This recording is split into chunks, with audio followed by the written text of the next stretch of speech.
Everyone, welcome to Anand Parmar classes. मैं हूं आनंद परमार और स्वागत करता हूं हमारे यूट्यूब चैनल पर। आधुनिक भारत की श्रृंखला में मैं आप लोगों को यूरोपीय कंपनियों का आगमन, कर्नाटक युद्ध, स्वतंत्र हुए राज्य, आंग्ल सिख युद्ध, आंग्ल मराठा युद्ध, उसके बाद ब्रिटिशकालीन अर्थव्यवस्था, 1857 की क्रांति, ये सब मैं आप लोगों को पढ़ा चुका हूँ, है ना। अब सिलेबस बेटा धीरे धीरे बहुत आगे बढ़ गया है। अगर पहले की वीडियो आप लोगों ने नहीं देखे हैं तो विस्तार पूर्वक जानकारी दी गई है, बढ़िया देख लीजिए और कंटेंट आपको बिल्कुल लाजवाब मिलेगा। ठीक है, बिना कोई देरी करे अपन स्टार्ट करते हैं। आज का जो वीडियो रहेगा वो रहेगा दिल्ली दरबार और उसके बाद रहेगा अकाल आयोग। दिल्ली दरबार क्या होते थे? तो भैया जो इंग्लैंड है, इंग्लैंड के लोग अपने पे शासन करते थे, तो इंग्लैंड की जो महारानी आती थी अपने भारत देश में और उनके स्वागत में जो आयोजन किया जाता था, दिल्ली में आयोजन किया जाता था और उसी को कहा जाता है दिल्ली दरबार। तो टोटल भारत में दिल्ली दरबार कितनी बार लगा था? तो 3 बार। आई बात समझ में? ठीक। ब्रिटेन से जो महारानी आती थी उनके स्वागत के लिए भारत की दिल्ली, अपनी जो राजधानी है दिल्ली, उस दिल्ली में जो दरबार आयोजित किया जाता था उसको दिल्ली दरबार कहा जाता था। ठीक है, आई होप आप लोगों को समझ में आ गया होगा। तो टोटल दिल्ली दरबार कितने लगे थे? 3, 1, 2 और 3। इनको विस्तार से समझ लेते हैं। तो पहला दिल्ली दरबार लगा था 1877 में। उस समय गवर्नर जनरल कौन थे? तो लॉर्ड लिटन थे और उनके समय कौन आई थी? महारानी विक्टोरिया आई थी और इन्हें केसर-ए-हिंद की उपाधि दी गई थी। तो महारानी विक्टोरिया जो है वो 1877 में लॉर्ड लिटन के दरबार में आई थी और इन्हें केसर-ए-हिंद की उपाधि दी गई थी। फिर द्वितीय दिल्ली दरबार कब लगा था? 1903 में लॉर्ड कर्जन के समय। सम्राट एडवर्ड सप्तम जो है वो भारत आए थे।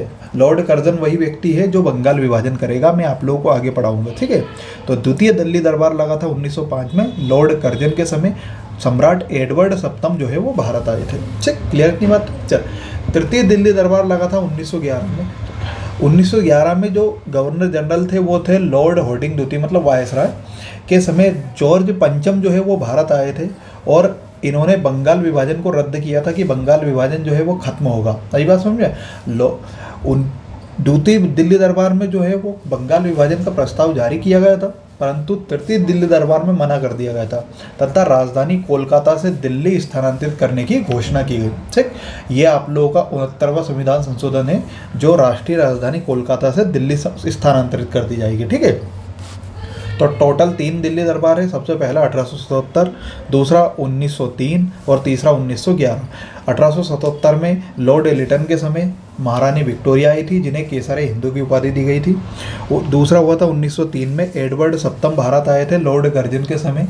उसके बाद तीसरा दिल्ली दरबार 1911 में सम्राट जॉर्ज पंचम भारत आए थे लॉर्ड हॉर्डिंग द्वितीय के समय और इन्होंने बंगाल विभाजन क्या कर दिया था? रद्द कर दिया था और भारत की राजधानी कोलकाता से दिल्ली स्थानांतरित करने की घोषणा कर दी थी।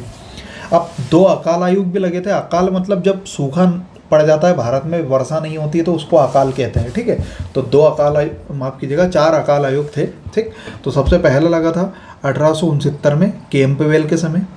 उसके बाद दूसरा लगा था 1880 में स्ट्रेची के समय, 1897 में लोयल के समय और 1900 में मैकडोनाल्ड के समय। ठीक है, तो टोटल अकाल आयोग कितने लगे थे भारत में? 4। क्लियर इतनी बात है? तो ये था आज का आप लोगों को छोटा सा वीडियो, पर जानकारी बहुत ज़्यादा मिल गई होगी आप लोगों को। चलिए मिलते हैं अगले वीडियो में, तब तक के लिए टाटा बाय बाय, जय हिंद, जय भारत।